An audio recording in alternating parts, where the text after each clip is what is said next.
Salam dan bahagia, saya Mawarni Nehe MPD CGP Angkatan 11. Di sini saya akan memaparkan koneksi antar materi modul 32, pemimpin dalam pengelolaan sumber daya.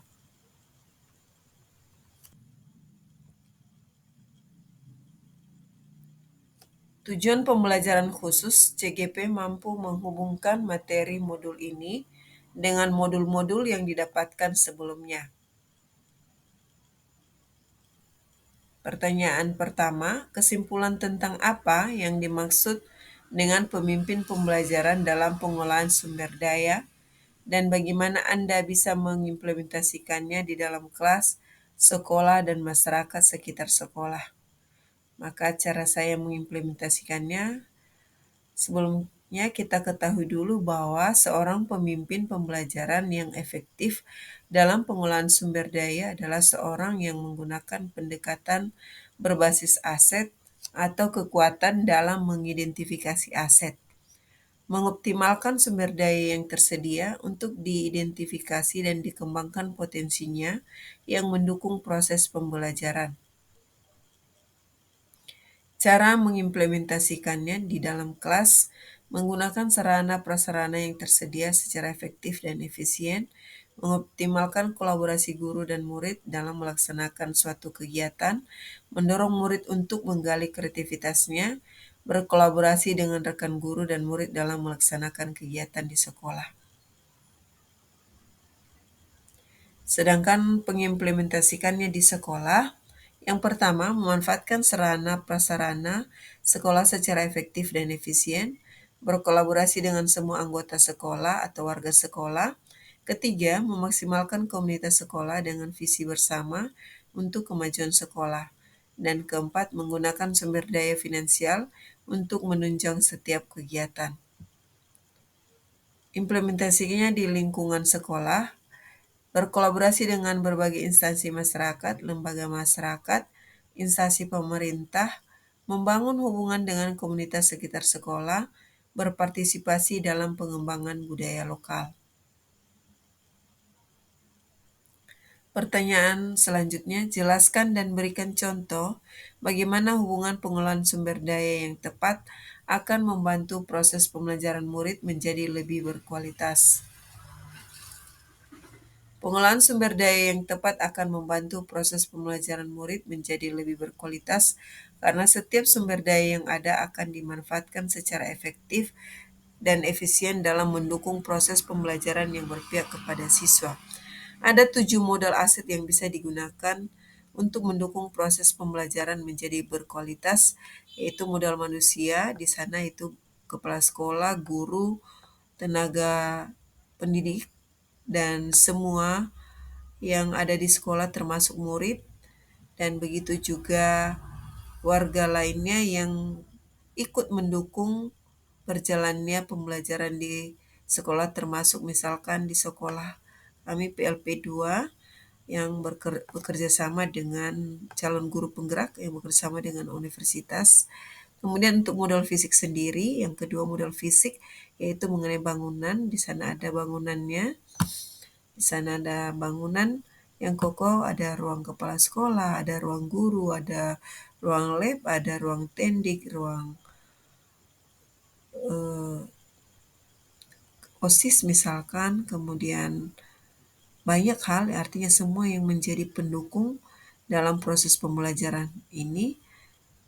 Kemudian modal lingkungan alam yang bisa dimanfaatkan untuk bisa digunakan atau mendukung proses pembelajaran yang akan dilaksanakan di sekolah. Kemudian modal sosial termasuk misalkan dinas-dinas dari luar, misalkan TNI, kepolisian yang bekerja sama dan mendukung berjalannya pembelajaran di sekolah, atau misalkan dinas sosial, dinas kesehatan. Nah, itu termasuk dalam modal sosial yang dimiliki oleh sekolah.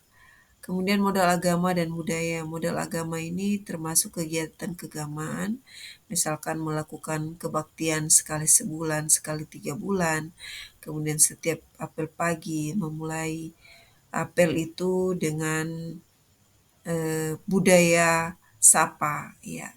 saling menyapa, dan begitu juga dalam agama itu misalkan ada kebaktian singkat di setiap apel.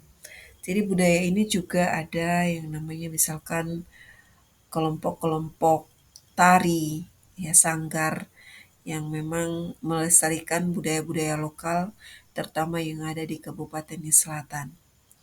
Itu termasuk adalah modal agama seperti di sekolah saya misalkan ada musola, itu juga membantu saudara-saudara muslim untuk bisa melakukan ibadahnya di sana, untuk melakukan sholat misalkan di sana. Itulah modal agama dan budaya yang dimiliki oleh sekolah, terutama sekolah kami di Dinas Selatan, ya, khususnya di SMA Negeri 1 Teluk Dalam. Kemudian modal finansial ini bisa dari dana BOP, kemudian ada juga dana BOS, kemudian ada juga memang dari sebagian dari kantin yang bisa juga menjadi dana untuk penghasilan di sekolah itu. Dan terakhir adalah modal politik. Modal politik ini adalah kerjasama dengan dinas pendidikan yang mendukung penuh pembelajaran di sekolah, kemudian juga begitu juga dengan media cetak, misalkan media sosial yang bisa mendukung berjalannya pembelajaran di sekolah saya. Itu ada 7 modal yang memang ini sangat penting dan sangat baik untuk dimanfaatkan untuk mendukung proses pembelajaran yang berpihak kepada siswa atau murid. Setelah memahami 7 modal utama, maka seorang pemimpin pembelajaran harus menerapkan pemikiran yang berbasis aset atau aset based thinking. Ada 2 pendekatan berpikir dalam pengolahan aset. Pendekatan berbasis kekurangan atau masalah, defisit based thinking, akan melihat dengan cara pandang negatif, memusatkan perhatian kita pada apa yang mengganggu, apa yang kurang, dan apa yang tidak bekerja. Yang berikutnya pendekatan berbasis aset, asset based thinking, adalah memusatkan pikiran pada kekuatan positif, pada apa yang bekerja, yang menjadi inspirasi, yang menjadi kekuatan ataupun potensi positif. Pertanyaan berikutnya, berikan beberapa contoh bagaimana materi ini juga berhubungan dengan modal lainnya yang Anda dapatkan selama mengikuti pendidikan guru penggerak. Artinya ini adalah contoh keterhubungan ya antara modul 32 ini dengan modul-modul sebelumnya. Baik, saya mulai dengan contoh hubungan modul 32, pemimpin dalam pengolahan sumber daya. Dengan modul-modul sebelumnya, saya mulai dengan modul 11. Keterhubungannya, kita harus tahu dulu bahwa di modul 11 itu adalah nilai filosofi Ki Hajar Dewantara. Ki Hajar Dewantara melalui filosofinya yang mengungkapkan bahwa tujuan pendidikan, bahwa pendidikan merupakan kegiatan menuntun segala kekuatan kodrat yang ada pada anak-anak agar mereka mencapai keselamatan dan kebahagiaan yang setinggi-tingginya, baik sebagai manusia maupun sebagai anggota masyarakat, sehingga guru sebagai pemimpin pembelajaran harus dapat melakukan proses pembelajaran yang menyenangkan dan berpihak pada murid, sesuai dengan kodrat alam dan kodrat zamannya. Murid adalah aset sekolah yang dapat diberdayakan. Potensi yang dimiliki murid menjadi kekuatan sekolah untuk mencapai visi misi sekolah dan pendidikan sosial nasional sesuai dengan pemikiran Ki Hajar Dewantara. Itu salah satu keterhubungan antara modul 32 dengan modul 11. Kemudian keterhubungan modul 32 dengan modul 12. Modul 12 kita tahu bahwa nilai dan peran guru penggerak, artinya guru di sana adalah modal manusia. Dan sebelumnya kita tahu bahwa guru sebagai pendidik merupakan bagian dari 7 modal utama, yaitu sebagai modal manusia. Dalam hal ini, guru sebagai pemimpin pembelajaran. Nilai dan peran sangat penting dalam proses belajar di kelasnya, sehingga nilai-nilai mandiri, kolaboratif, reflektif, inovatif, dan berpihak pada murid harus dijadikan landasan dalam terciptanya pembelajar yang sesuai dengan profil pelajar Pancasila, dan guru juga harus dapat berperan dalam membangun sinergi di lingkungan sekolah sebagai pemimpin pembelajaran, menggerakkan komunitas praktisi, menjadi coach bagi guru lain, mendorong kolaborasi antar guru, serta mewujudkan kepemimpinan murid dengan nilai dan peran guru secara aktif, maka akan menciptakan generasi unggul dengan memanfaatkan modal utama dan menggali potensi murid-muridnya. Jadi lebih ke sana adalah modal manusianya ya. Bagaimana kita menggerakkan dengan adanya nilai dan peran guru penggerak ini, ya kita bisa memberdayakan murid-murid di sana dan pembelajaran itu benar-benar berpusat pada murid. Oke. Selanjutnya, keterhubungan antara modul 32 dengan modul 13. Kita tahu bahwa modul 13 itu adalah visi guru penggerak. Guru sebagai pemimpin pembelajaran harus memiliki visi guru penggerak yang berbasis EI, Inquiry Apresiatif, melalui konsep atap dan bakca. Pada konsep tersebut dapat juga digunakan sebagai pengelolaan sumber daya yang ada di sekolah. Hal ini sesuai dengan Cooperrider and Whitney tahun 2005 yang menyatakan bahwa inquiry apresiatif adalah suatu filosofi landasan berpikir yang berfokus pada upaya kolaboratif dan menemukan hal positif dalam diri seseorang, organisasi, dan dunia sekitarnya, baik dari masa lalu, masa kini, maupun masa depan. Jadi visi guru penggerak ini di sana kita bisa untuk mewujudkan visi guru penggerak ini ya kita bisa memanfaatkan modal manusianya, kemudian modal sosialnya juga yang bisa mendukung kegiatan pembelajaran yang ada di sekolah. Selain itu juga bisa digunakan modal politik di sana. Ya, saya rasa itulah keterhubungan antara modul 32 dan 13. Berikutnya, modul 14, keterhubungan antara modul 32 dengan modul 14. Kita tahu bahwa modul 14 adalah budaya positif. Budaya positif di lingkungan sekolah merupakan budaya yang mendukung segala bentuk perkembangan murid dengan tujuan memanusiakan manusia dengan menerapkan disiplin positif, motivasi, perilaku manusia, hukum, dan penghargaan. Posisi kontrol restitusi keyakinan sekolah atau kelas sehingga akan menghasilkan output dari murid yang memiliki karakter kuat di masa depan karena murid adalah modal manusia sebagai kekuatan dan aset sekolah. Keterhubungan antara modul 32 dan modul 21. Modul 21 adalah pembelajaran berdiferensiasi. Pembelajaran berdiferensiasi adalah sebuah cara dalam pembelajaran yang sangat berpihak kepada murid, sesuai dengan kesiapan belajar murid dan profil belajar murid yang berbeda sesuai dengan keunikannya. Sebelum melaksanakan pembelajaran berdiferensiasi, seorang guru harus sudah melaksanakan pemetaan. Dalam proses pembelajaran berdiferensiasi akan sangat dapat terwujud jika pemanfaatan sumber daya yang ada di sekolah seperti guru dan murid serta modal lingkungan, modal fisik, dan yang lainnya dapat dimanfaatkan dengan sebaik-baiknya. Ya, jadi itulah salah satu contoh ya menurut saya dan keseluruhan antara keterhubungan antara modul 32 dengan modul 21.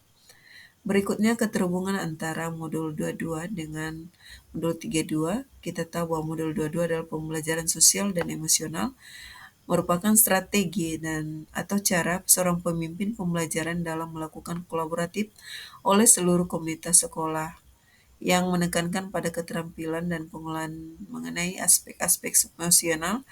Teknik mindfulness juga dapat dijadikan strategi bagaimana cara mengelola sumber daya manusia, yakni murid, sehingga melalui tahap tersebut potensi kecerdasan sosial emosional anak bisa berkembang optimal, dan hal ini disebut salah satu pemanfaatan aset modal manusia.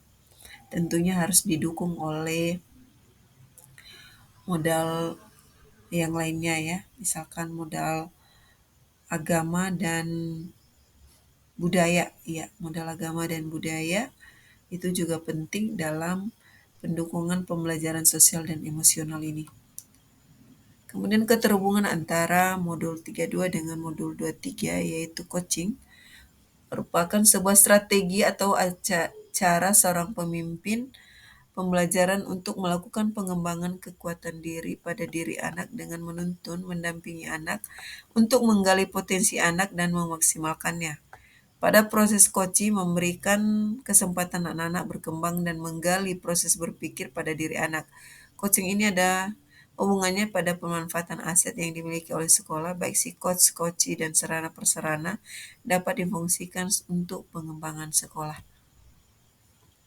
Berikutnya keterhubungan antara modul 32 dengan 31.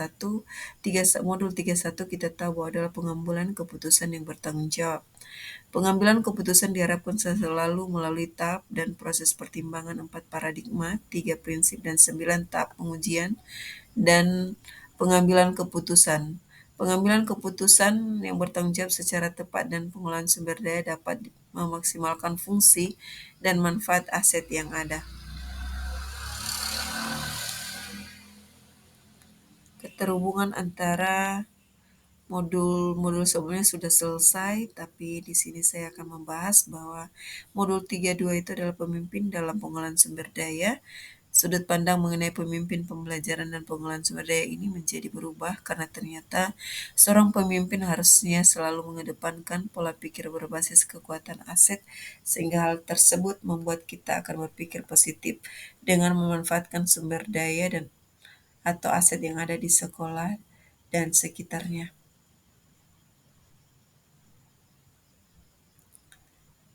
Oke, bagaimana hubungan antara sebelum dan sesudah Anda mengikuti modul ini, serta pemikiran apa yang sudah berubah di diri Anda setelah Anda mengikuti proses pembelajaran dalam modul ini? Ini adalah bentuk refleksi saya. Sebelum mempelajari modul 32, saya berpikir bahwa aset itu hanya manusia, sarana, dan prasarana. Cenderung melihat kekurangan dan saya berpikir aset terpisah dari pembelajaran di sekolah.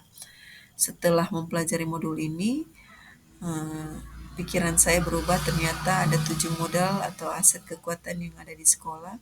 Pemanfaatan aset dengan pendekatan berbasis aset adalah memusatkan pikiran pada kekuatan positif. Perubahan yang ada dalam diri saya, pemahaman ini merubah saya untuk lebih memanfaatkan aset yang ada di sekitar sekolah, lebih kreatif dan proaktif memanfaatkan 7 modal yang ada untuk menunjang pembelajaran kepada murid, tidak pasrah karena keterbatasan tapi fokus pada kekuatan. Demikianlah pemaparan saya tentang koneksi materi pada modul 32. Akhir kata saya ucapkan terima kasih, salam dan bahagia.